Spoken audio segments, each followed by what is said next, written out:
Hey out there, everyone. Hope everyone's having a wonderful, blessed, joyful, safe week. Like I always say, hope all you guys are safe, well, and healthy. Living and wishing you guys your best life. So, that being said, today we're gonna be talking about power rankings after week 3. All right. So I know that Thursday night we saw the Jacksonville Jaguars at the Cincinnati Bengals. Get my intake on that game. Um, and you guys end up with, and then Bengals end up winning 24-21, I believe. So we got to resolve that. So that's not gonna be included. I know the Bengals are 3-1 now. Jaguars are 0-4. I'm not gonna include that. You're gonna see them at 0-3 and 2-1 on this list. So pretty much like I do my power rankings, I don't try to get too deep into explaining it because it's 32 teams, right, that I have listed. So I kind of just try to have them separated in certain categories based on a certain ranking level. So like for example, 32 to 27 is all undefeated teams. I'll just give you my thoughts on why they're undefeated, kind of, and then 1 and 2, what's their identity crisis, whatever. 2 and 1, I'll give my a little bit more of an intake on them. And 3 and 0, I'll pretty much just tell you why I think they're undefeated. You know what I mean? So that's what you guys are gonna get in this video. Again, videos which you're gonna see team ranking with the current rank for the week. In parentheses is a ranking I had for them last week, which was going into week 3. After week 2, going into week 3. Yeah, so this is after week 3 going to week 4. And then you'll see, where they moved up, stayed the same in position, or went down. That's pretty much what you're going to see in the comments or description of the video, whether it goes on Instagram, Facebook, or YouTube. So with that being said, let's get into the power rankings for after week 3 going into week 4. So this is before the Thursday night football game between the Jacksonville Jaguars and Cincinnati Bengals. So first criteria, 32 all the way up to 28. These are your winless teams. All these teams, I believe, have some kind of clear issue. I'm going to pretty much explain that very quickly. And here we go. So 32, New York Jets. 31, New York Giants. 30, Jacksonville Jaguars. 29, Detroit Lions. 28, Indianapolis Colts. So very quickly, let's talk about I'm going to very quickly go through it. New York Jets. Winston hasn't looked good. I thought he looked decent. I thought he looked actually good because the Jets actually came back week 1. Last 2 weeks, his turnovers haven't been good. Though you could kind of argue last week against, I believe it was Denver. He had 2 balls, I think, that went off receivers' hands that got intercepted, so I wouldn't put that entirely on him. But pretty much his offense has struggled to put points on the board the last 2 weeks, so that's concerning. And he's struggled almost to get productive drives, so that's concerning. So I think that's the reason I have them at 32, because he just looked completely lack of ability on offense. New York Giants, discipline, and they lost 2 games I believe they should have won. Should have beat Washington. They should have beat Atlanta Falcons. Those are 2 winnable games. I believe they put themselves in a position to win, and they end up giving up at the end. So that's why the Giants at 31. 30, we've seen flashes for Jacksonville Jaguars at 30. We have seen flashes of their potential, getting up on scoring first on the board, be able to be competitive for most of the game. They just find ways to lose and lose games. So that's why they're at 30. And you should be Arizona, by the way. 29. Detroit. Detroit has been a team that's winless but shown heart. They came back in a game that you were completely out of against San Francisco. Came back and made that game close. They were up at halftime on Green Bay Packers before they lost that game. And then the game most recently with the Baltimore Ravens. Man, you lose to NFL record 66-yard field goal by probably the best kicker of all time. You know what I mean? So they've shown heart. They just lost tough games. 28. Indianapolis Colts have, for the most part, been competitive. I just think they had a tough schedule. So that's really why I have them at the highest of the winless teams. So now we're going to go 28 all the way up to 17. So these are all the 1 and 2 teams. So 27 up to 17. These are all the 1 and 2 teams. 27, Chicago Bears. 26, Houston Texans. 25, Atlanta Falcons. 24, Philadelphia Eagles. 23, Washington Football Team. 22, Pittsburgh Steelers. 21, New England Patriots. 20, Seattle Seahawks. 19, Minnesota Vikings.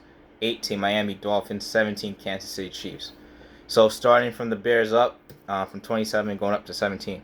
Bears QB injury, and I think they have identity crisis. So my 27 to 17s are kind of identity crisis teams or whatever reason. So the identity crisis on Chicago Bears. You have more than one quarterback. There was a famous coach I once said, if you have multiple quarterbacks, you have any quarterback. So Andy Dalton looked good week 2 before he injured his knee.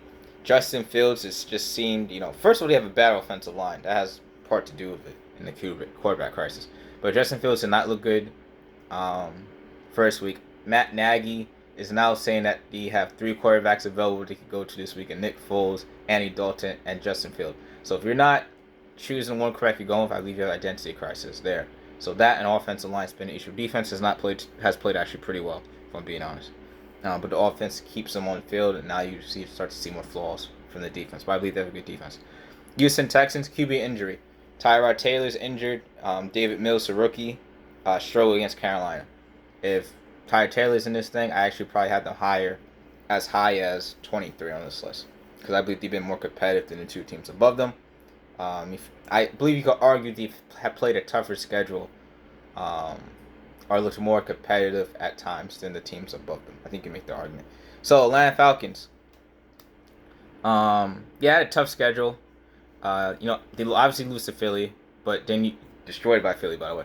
Then you kind of get destroyed by Tampa Bay, but they actually were close in that game until Ryan threw the 2 picks that caused it to go out of hand. It was 34-25 before it got out of hand. That was because of the Matt Ryan picks. Then you beat the New York Giants in a game that I believe they should have lost, but hey, Matt Ryan took care of the job and ended up winning the game. So that's why I have them there. Better schedule than overall to me than the Houston Texans. Philadelphia Eagles. Identity crisis offensively. First week I thought it was a good game plan. Last 2 weeks, not going to go too deep into it, but thought they got too cute against San Francisco. Don't run the ball against the Dallas Cowboys. So identity crisis there with game planning offensively. Washington. Tyler Heineke looked bad last week, and they got destroyed by Buffalo Bills. Outside that, I thought they've been more competitive and had a more clear identity than the teams below them. 22, Pittsburgh Steelers. Terrible offensive line. They have a better quality wins than the teams below them, so I thought their win against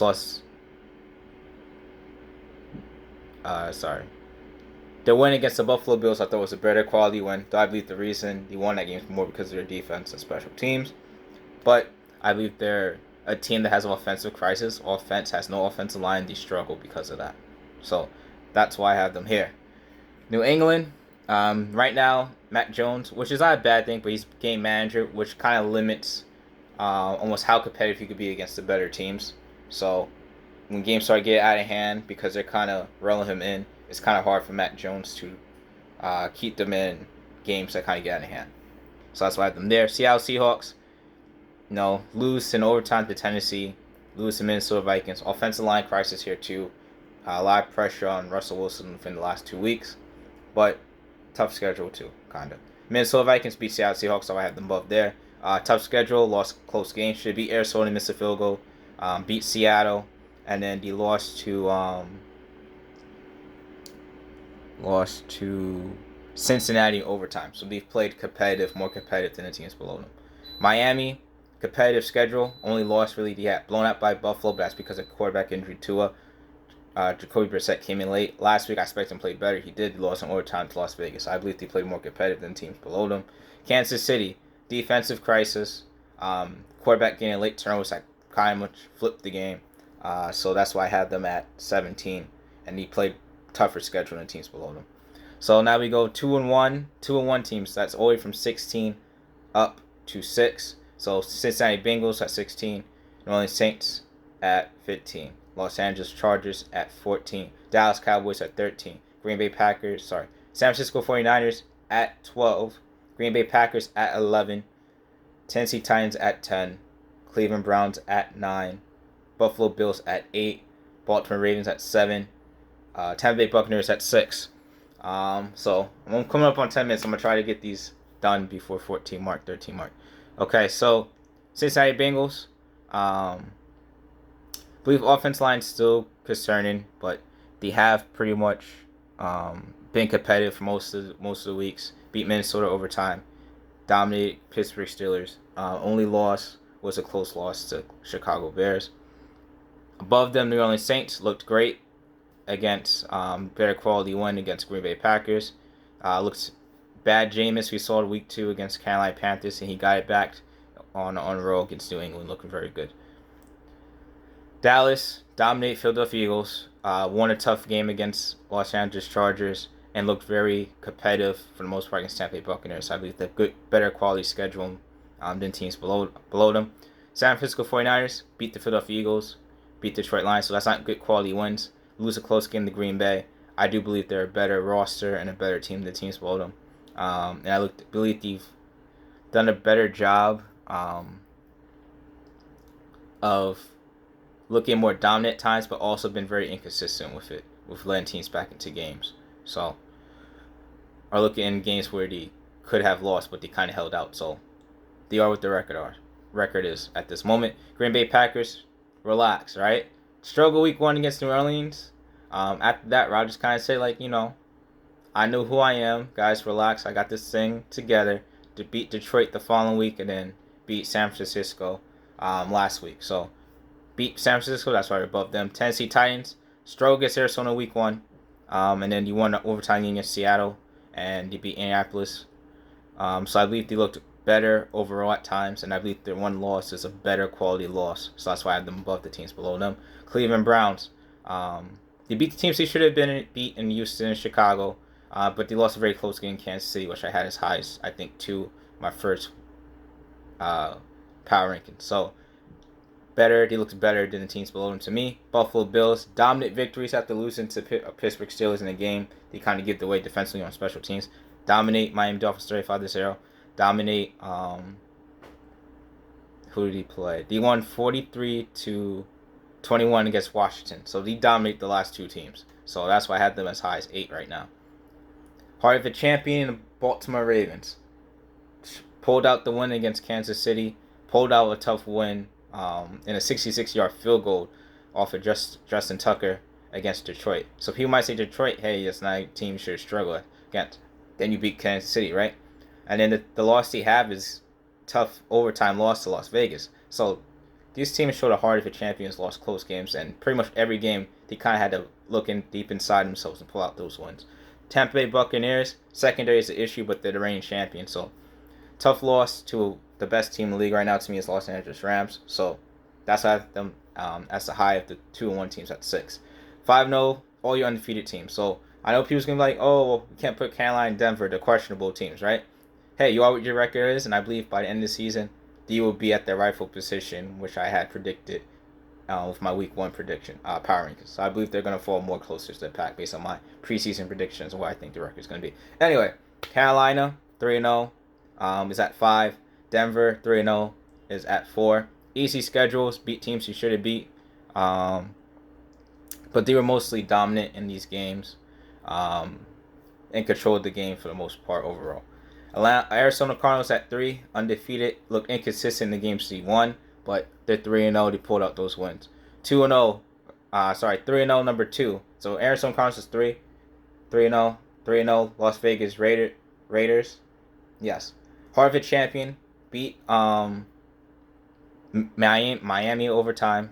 Came back and beat Pittsburgh Steelers 26-17.